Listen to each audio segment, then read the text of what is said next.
Hello, welcome back.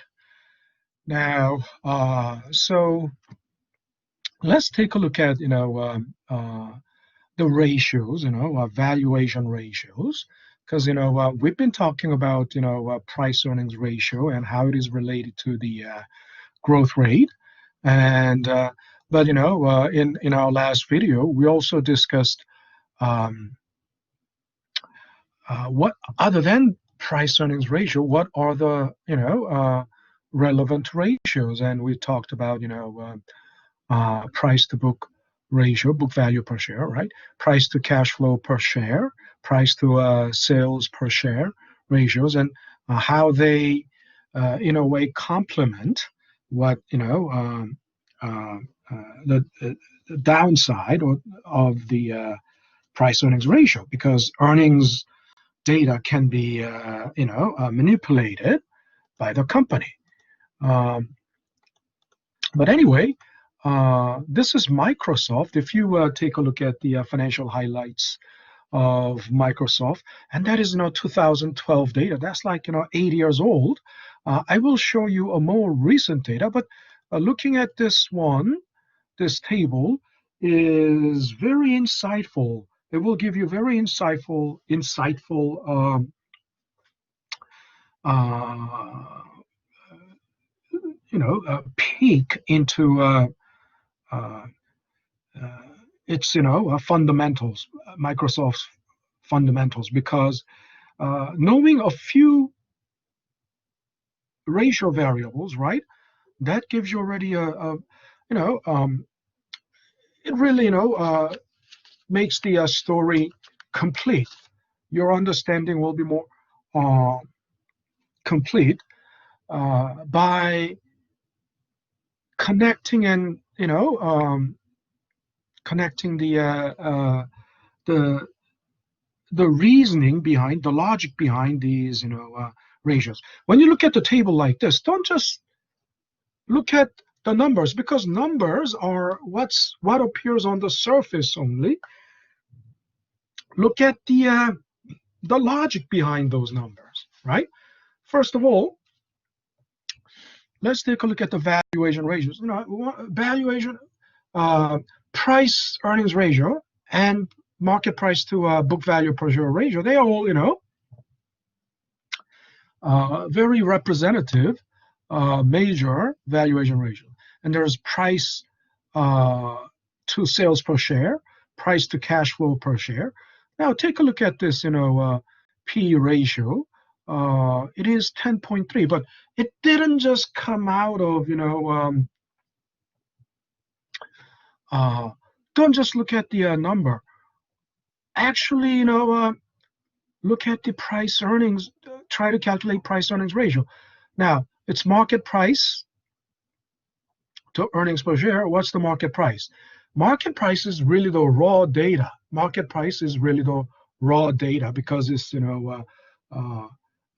from market transaction.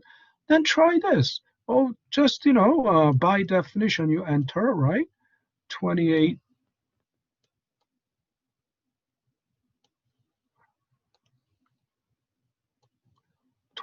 What? I hate to write this. That doesn't look like 8.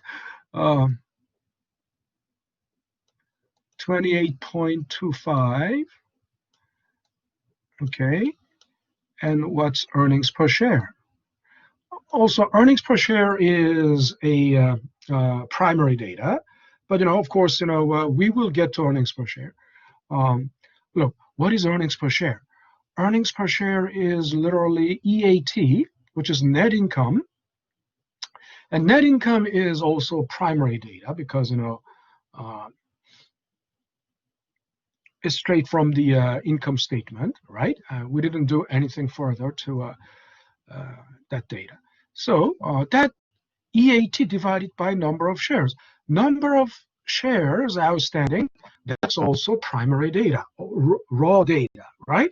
So if you actually calculate it, net income, EAT, divided by number of shares, then you get 2.79, okay? And which is roughly equivalent to this, 2.75. Okay, and then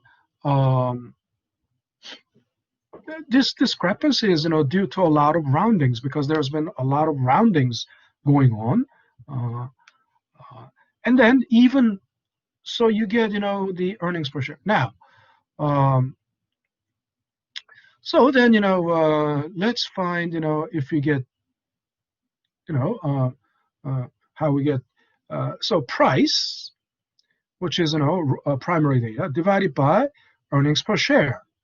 And the earnings per share here is, reported earnings per share is 2.75. 2.75.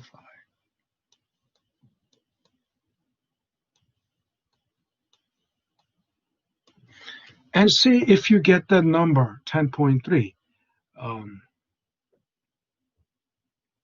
28.25 divided by 2.75. And you get 10.27, which is almost, right? If you round it, it comes to 10.3.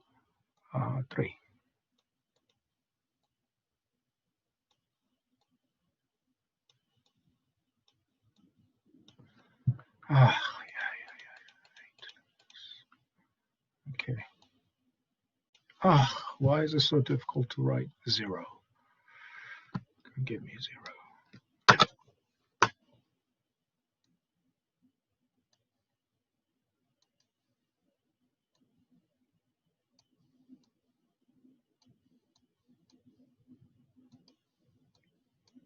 10.27, which is roughly, right? 10.3, right? So that we nailed it. And then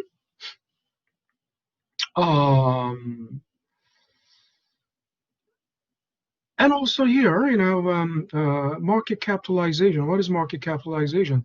The market price times number of shares. If you multiply them, it comes to something like this, really. You verify that, right? And then my industry average is, 17.5. Microsoft P ratio is less than industry average, so Microsoft, that means Microsoft is still a good buy, right? Microsoft is, compared to the industry, still undervalued, right? A good buy. Price to book, value ratio. We don't have, book value of the equity, but, so we'll have to take it as it is. Price. We don't have, sales revenue. Oh, there. We have sales revenue data there. So, and then, so what do you need to do? Actually, you can crack it, right? So, price, which is, I'm gonna, I need some space, so I'm gonna erase this part.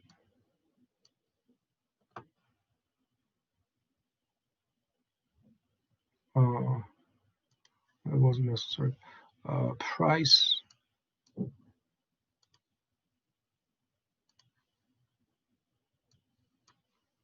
which is,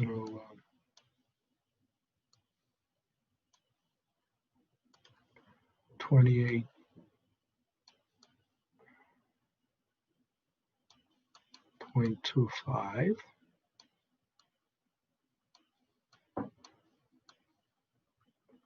divided by,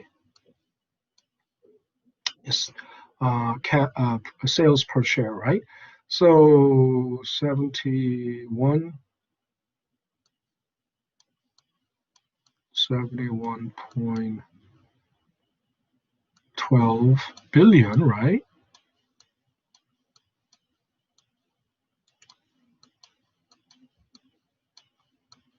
Billion divided by number of shares, 8.41 billion. Because they are all billion, right? I won't have to write billion here. You can just divide straight. And let's see. So I'm gonna divide 28.25 divided by, open parenthesis, 71.12 divided by 8.41. And then let's see, I get 3.34. So that's almost close, right?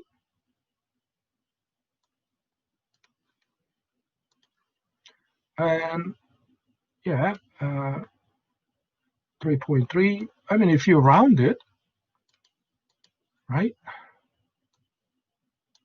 it comes to 3.34, right? Which is still good, which is very good because, look, even the it's got more price to sales ratio. In other, there's more,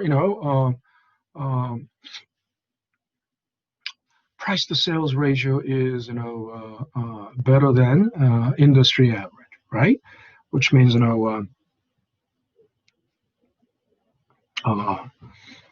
it's kind of undervalued because for the that much sale, this is a good cheap price, right?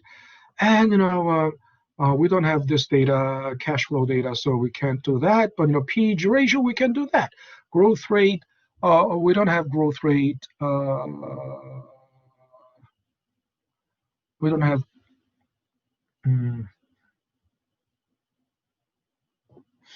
We don't have growth rate data, so we may not be able to check this. But what is PEG ratio is close to than mean.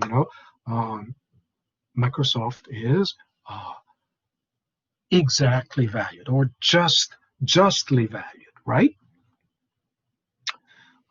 Still, less, still slightly undervalued than the industry average. Look at the profitability ratio. ROE is simple. ROE is EAT over what? Okay, we have EAT there.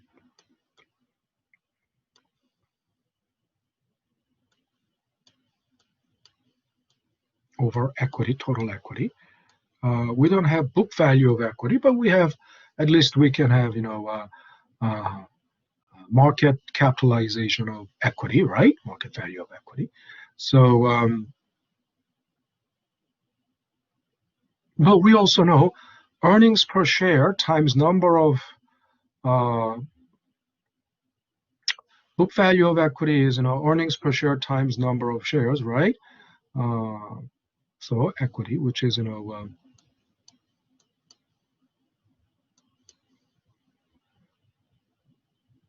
we can also do price to book because this way market price, which is market price,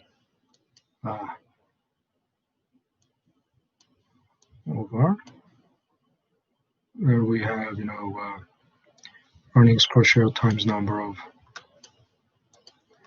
Oops. Oh no, earnings per share alone is not equity. So that's still we have earnings per share is only EAT. So I mean earnings per share times number of shares outstanding is only EAT, not total equity. We don't have equity data, but then instead, not book value of equity, but we can do what?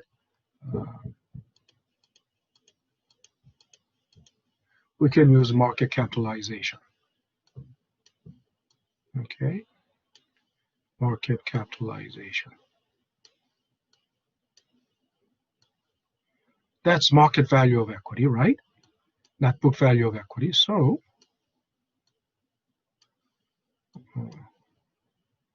do this number. What is EAT? EAT is, we calculated our EAT. Where was that?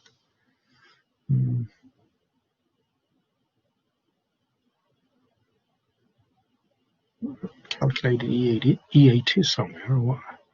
But so earnings per share, which is basically we'll calculate that,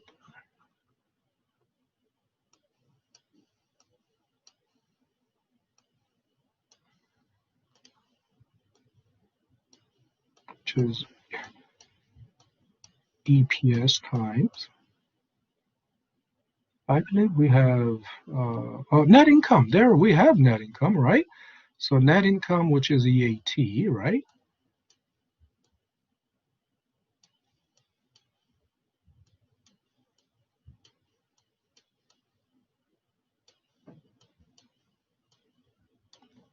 But if we don't have EAT data, net income, then we can still do earnings per share times number of shares. Okay, makes sense.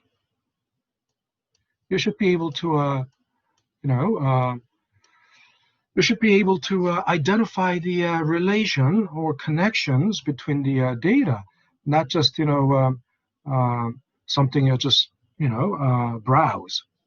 You shouldn't browse through,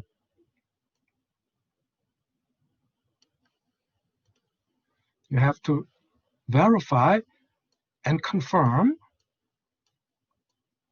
each and every one of them. Number of shares. Now, I guess this will take more time than I expected, but market capitalization.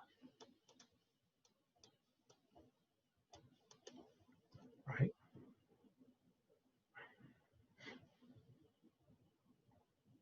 So that is, what was then 23.3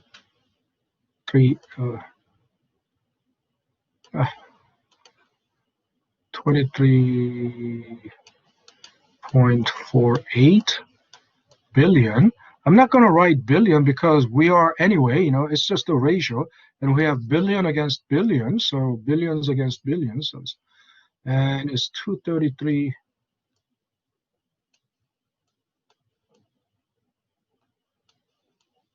237.6 billion, right?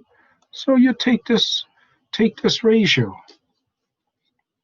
and if you take this ratio, it doesn't look like it's going to come to something like 44.16.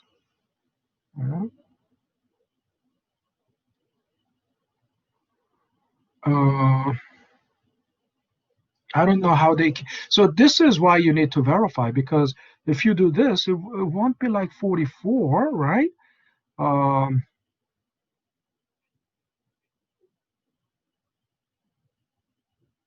Oh, that's percentage, right? Still, it should come like to something like 10%.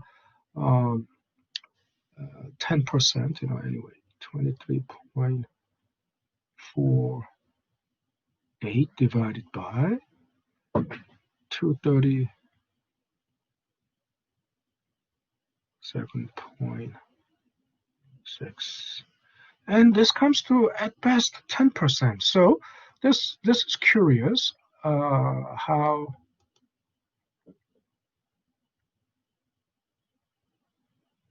ROE comes to a number like this, right?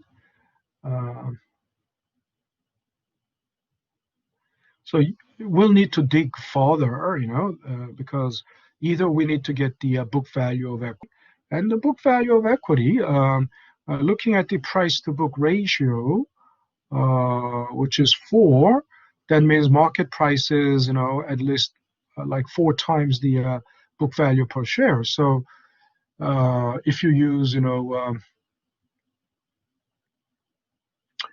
if you use book value per share, that explains it. If you use book value per share, it will come to something like this, right? But if you use, we don't have book value of equity, so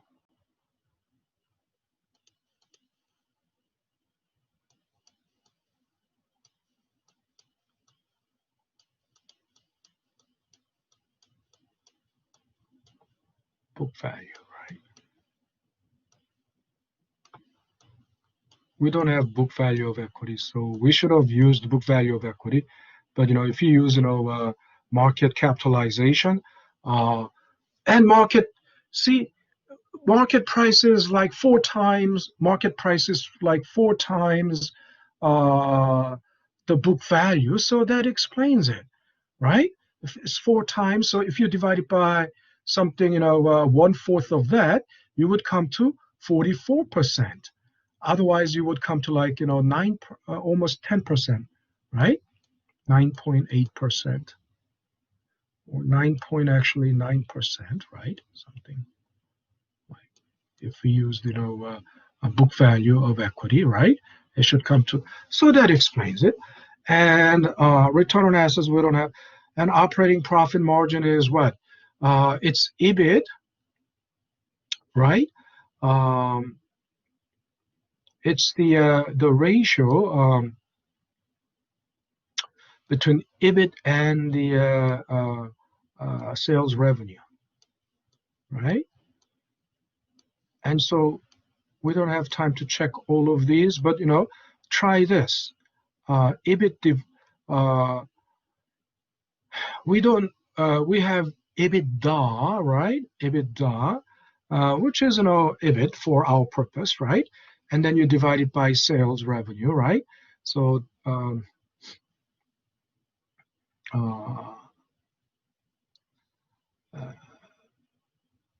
so this divided by this, that should come close to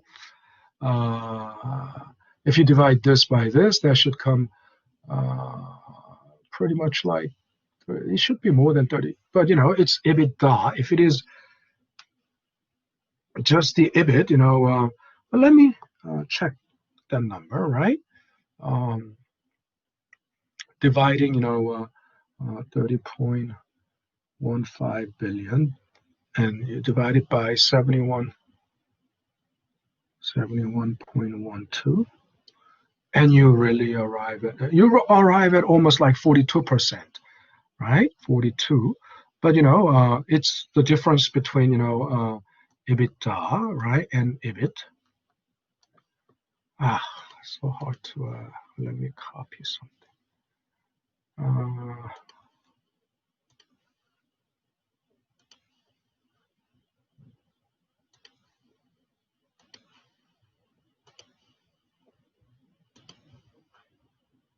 Yeah.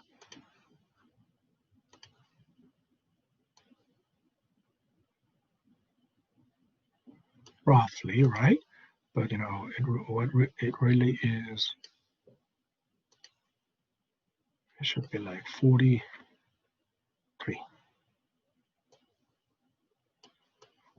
point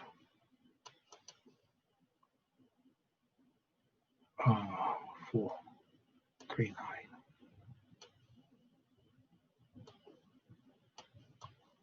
Okay, much better than industry average, right?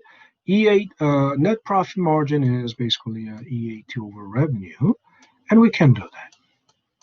I'm not going to check that number, but just roughly looking at it, our EAT is this, which is 23.48 billion, divided by this, it would come pretty much like this.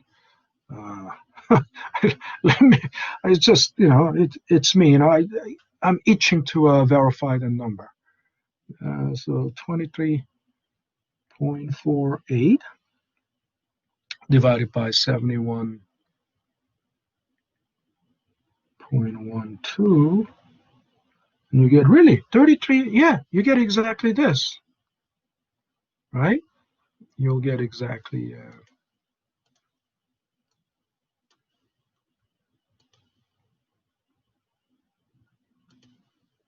If you do that, you get exactly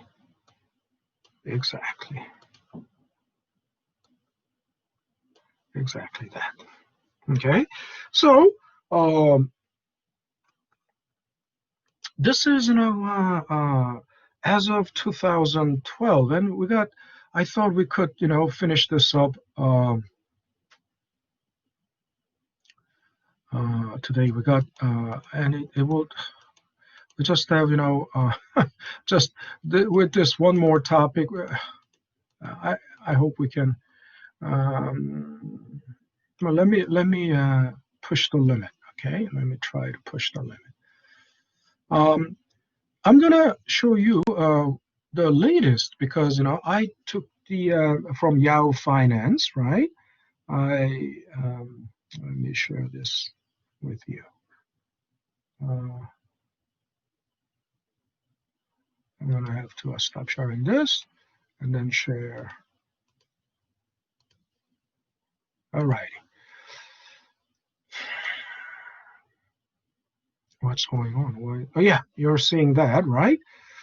So this is the latest as of September 21st, 2020, right? See how much it has changed. The market cap as of the second quarter, end of the second quarter, 1.54 trillion. 1.54 trillion. Where was it? Where was it in 2012? Market capitalization, 237 billion. So how many times? Huh? Almost, close to 7 times, right? Close 7 times, right? It grew 7 times, right? 7 times. And then, PEG ratio is now, their price earnings ratio is 35. What was their price earnings ratio before? 8 years ago? It was 10.3, so almost tripled. Price earnings ratio tripled. And not only that, PEG ratio,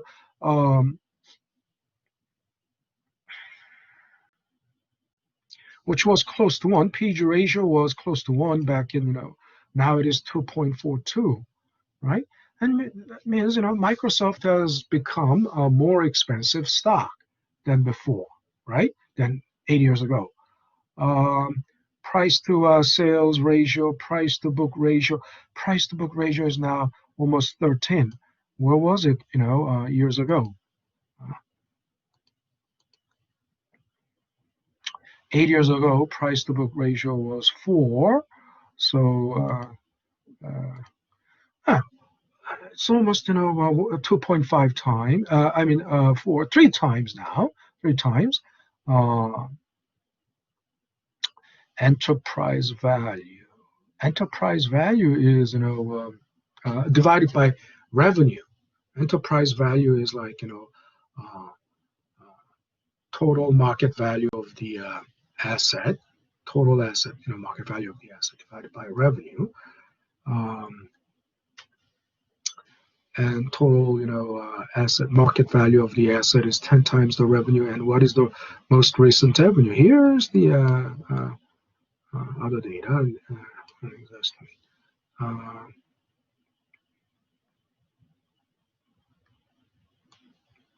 Here's the financial total revenue at the as of end of the second quarter, right? It is what 143 million. No, everything. I believe this is not it. This should be times 1,000. I think everything is in thousand. It's like gonna be like 143. I think this is revenue. It must be in thousands. But that's quarterly. So yeah, 143 million. I don't think Microsoft is in the order of millions. It should be in the order of, but it's quarterly, right? So annually, at least it would be like 4 times this. But I'll have to check if it is in the $1,000 or just level value. But Anyway, I'm not going to go further on this because we are already, running out of time. And I thought by this is video number 24, and I thought by video number 24 I could, finish up every. Uh, there's one more thing: aggregate market. Uh, that top be done within the next five. I would like to cram in 5 minutes. Let's see if I can do that. Yeah, or maybe not. I think it's better not. Uh, um, that is better not push it too far. So so that's the look at the fundamentals or the financial ratios, especially valuation ratios, in relation to uh, the financial data, fundamental financial data. So and how price earnings ratio can be other valuation ratios can be used to for more precision, right? Alrighty, so that's it for this video, and I'm gonna see you guys in the next video. And the next video, hopefully, will be the final video in stock valuation. Stop recording.